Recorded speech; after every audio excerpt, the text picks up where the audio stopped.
This opportunity, I never take it for granted. Anytime somebody allows you to come to their church and speak to people that they draw and their people, it's always an honor.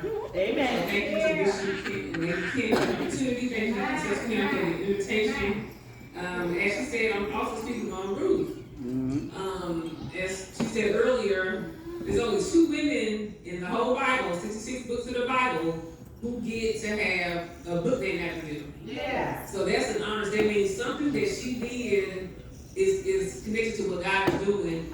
And they decided that we cannot leave her story out of the Bible. There were other books that could have been in the Bible. But when they decided to pick which 66, she and Esther, the only 2 women who got a book in it. Even David don't have a book named after him. Even David, even Moses, even Noah. But Ruth had a book named after her. Right. Amen. So, you know the story of Ruth.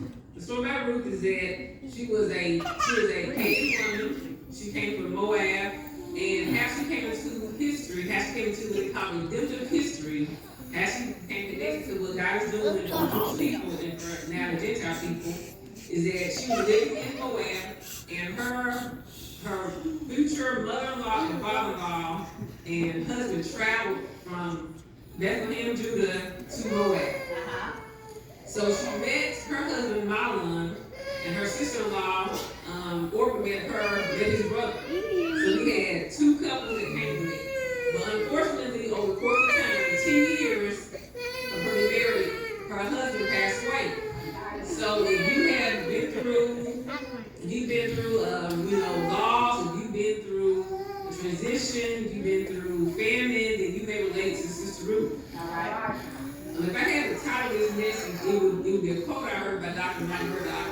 And the quote was, when you do right by people, God will sponsor your whole life. Come on now. So what I like about Ruth is that, you think, oh, God only blesses Hebrew people, God only blesses Christian people. But she was a pagan. She worshipped other gods. And so when you do right by people, God will sponsor your whole life. Yeah. God will conspire to bless you.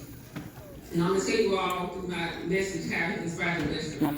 So, the Jewish midrash or the Jewish missionary said that she was about 40 years old. So they estimated her age about 40 years old. And some people think, oh, maybe Boaz was her age. Maybe Boaz was 40 and she had a cute little love story. They say Boaz was like twice her age. They said Boaz was like 80 years old.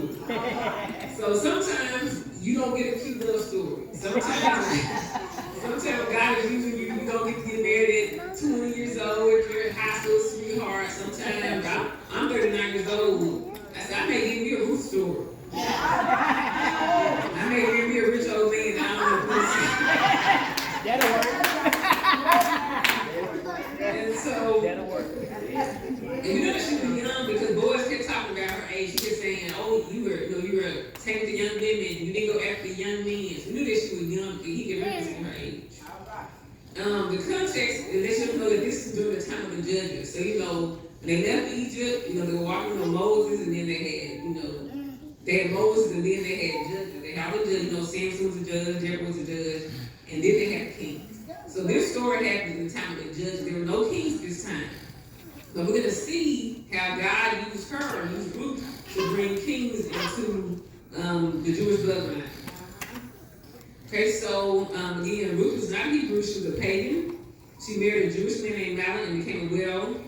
And when all of the widow, I don't know what it's about Moab. It's like there's a man-eating country. For some reason, the men went to Moab. They didn't live. They died. And so Naomi said, you know what I'm going to do? I'm going to go back to Bethlehem, Judah. I hear the famine is over. I hear the rain is coming. I hear the crops are coming in. The food is there. The famine is over. I'm going back home. I'm leaving this pagan Moab country. I'm going back home to my people. So her 2 daughter-in-laws, Orpah and Ruth were like, we're coming with you, mother-in-law. Now, a lot of mother-in-laws aren't close to their daughters-in-law. Come on now. Come on. I'm going to ask for some hands. I don't want y'all to get in trouble.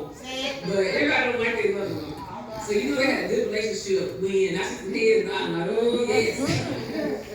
And so when you hear about a woman being to follow her mother-in-law to another country, come on now, and to leave all the gods that she knew, she left her mama, her daddy, her cousins, her aunties, her friends, her co-workers.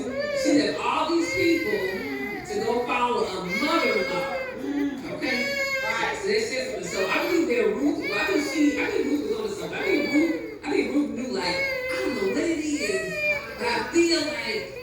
I'm connected to destiny. I feel like if I go back to my mother-in-law, I feel like God is gonna do something for me. Yeah. So Naomi, when they went to follow, Naomi was like, "Man, you do know I ain't got no more kids coming. You do know that, right? I ain't got no more sons coming. If I do get married again, the time I get pregnant, y'all ain't gonna wait around for no more children." Right. So they were crying like, "Mama-in-law, please don't leave us, please don't leave us." And she said, "Y'all going back home." And so Orpah, one of her daughter-in-laws, went back home. But Ruth was like, "I don't know, I just feel like it's something for me." Yeah. And I don't know, I'm gonna just go with you back to that. So you know that Ruth, so for her to do that, she'd be a very selfless person. Yeah. She's a very loyal person. Right. And very open-minded, because how many people all would leave America to follow a mother-in-law to Africa, to China, to Mexico? And if you worship God, you gotta worship some God that she worships. So she was very open-minded. Yeah. They said that she clung to Naomi. She made a vow to death. She had a color purple. Nothing but death can keep me from you. Yeah. She said, I'm going with you to the end. She was saying this thing. All right, so you know that Naomi and Ruth were a big deal. You knew they was going to start something when they said when they came back to their city, the whole city was stirred up. This is chapter 3, I think. Or chapter 2, chapter 3. The whole city was stirred up.